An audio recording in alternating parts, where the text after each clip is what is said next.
we're very, very privileged to have Dr. Tariq Rafi with us, a very, very renowned ENT specialist based out of Pakistan. We've caught him now while he's visiting his family in the US. So we're very privileged that he's taken out the time with a 9 or 10 hour time difference to be on the other side with Fariha and Talat. So Dr. Rafi, आप हमें बताएं कि how medicine, किस तरह, doctor किस तरह बने आप, and why particularly ENT? Was it a family thing? Tell us a little bit about your journey and how you are where you are. How did you get here? I think my journey is typical of what Pakistani of my time students do. They have the journey. My mother wanted me to be a doctor, the younger one to me to be an engineer, and the third one, we were three brothers, to do his business school. So it was my mother's wish, and so we all followed. My younger one is an engineer, the third one has done his business school. So at the time when you select your subject, you are too young to decide at that time. There were very little options available at that time. Now the students, youngsters are much more intelligent. They've got much more options to choose from. At that time, we did not have that much options. There were 3 or 4 options. You either become a doctor, an engineer, or do your CSS exam, or a new thing was there that you either go to the army or you do your bachelor's. Like IB was a new thing. So at that time, my mother asked me, and so I took my choice. I took my biology in my FSC, and then I entered into the medical school. So once I entered into the medical school, I really started enjoying it. But initially, what I thought was that medicine will be a boring subject. But then once into it, I started enjoying it. I was probably a good student, so I got good grades and I passed with good colors. And then my objective, and the first thing I want to tell you that I lived in a very small city that is called Quetta. And that is where I started my medical school. So in Quetta, it is a big thing that you think of going outside Pakistan or doing something extra. So my objective was to go to Karachi. At that time, Karachi was considered to be a very high end place for even for this study. So I planned to go to Karachi. I came to Jinnah Hospital for my house job, and once I was in there at JPMC, then I stick to JPMC till I retired from there. Why ENT? It was by chance, to be very honest. I was not interested in ENT. I had no clue of ENT. I actually was doing my surgery.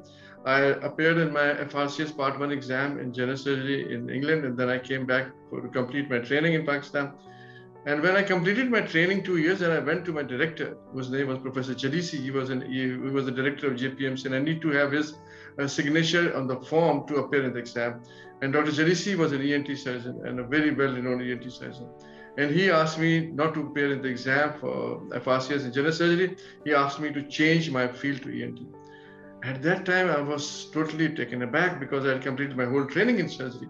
And it was a waste of 2 years that I had done. But he was adamant that I should do that. And being the director, I couldn't force him, and I just changed my field, entered into ENT. Till date, I'm thankful to him to make me do that, because then I learned what ENT is and how good a specialty it is, how different it is from general surgery. With the time that has passed, things have become more and more specialized. So at that time, even a general doctor will be doing ENT, but right now, in ENT, even there's a super specialty. You're doing a head and neck cancer, you're doing otology, or you're doing a rhinology. So things have changed over, and I'm thankful to him. This is how I entered into ENT. Thank you so much. Before I hand over to Fariha, was there ever a time before you started your house jobs and all, was there ever a time where you thought about quitting and doing something else? Like, this is not for me. Mujhe ye karna hai. Actually, my passion is this. Was there ever a time, or were you were very focused throughout? No, there was never such time when I thought of doing something else. You see, as I said earlier, that there were very few options available. What could I have done? Become an engineer, and I hated engineering. I swear. The reason was I never fitted with the mindset of an engineer. The third thing was to become a civil servant, go for CSS exam, which was more boring for me than doing medicine. So if you say that what was the best option available at that time, that was medicine. So I never thought of quitting it or moving to some other field. Once into it, I was focused, I was concerned, and I just wanted to do the best out of it, or whatever I had. Fantastic. Thank you so much. Fariha, over to you. Thank you, Talat. So, मेरा question इसी से build करेगा कि you're very successful, you're very sort of well-renowned across Pakistan, but those who are watching this show And if they want to be as successful as you are, what does it take to be successful? So we do understand that एक तो knowledge about that subject, biology जो भी है वो तो important है, but what else to be a good doctor? You see, it's not a single thing that you can say that makes you a good professional. It's even in your field. It's not, you cannot say there's one thing that you do and you will be successful in your field also. It's a mix of different things. The first thing is that you should have a complete grasp and knowledge of the subject you're talking about. So in medicine is one field where education never ends. Even if you become a professor, even if you become an examiner for the postgrad exam like I am, still you have to study through because things are changing so dramatically. Things are changing. Like COVID has come over. Things have changed. People come to us with loss of smell, loss of taste, a new thing that has never been there.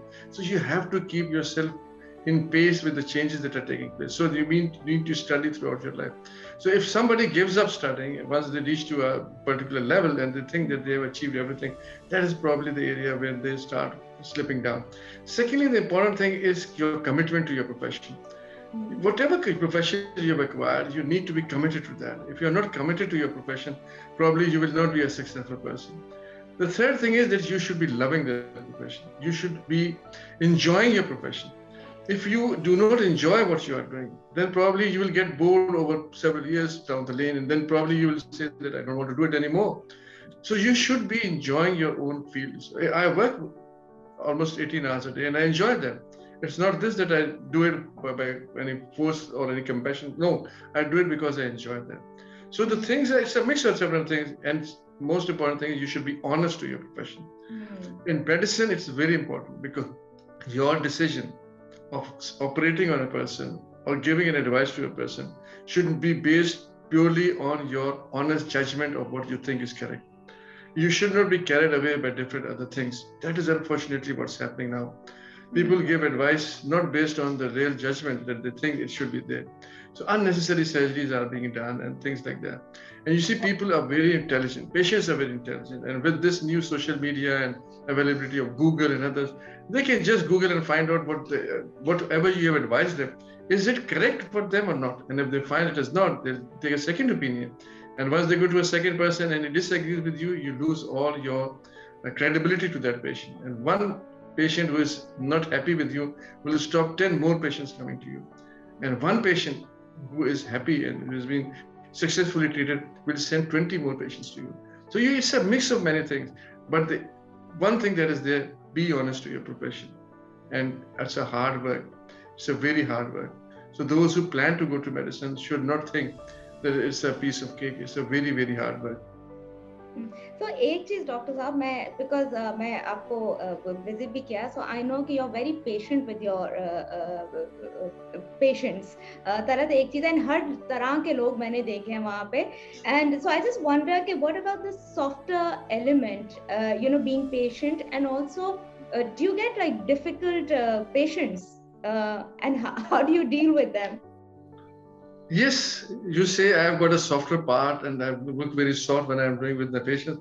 There is a complaint my family makes it when I come back home. Okay, do you talk the same way with your patients as we talk to us?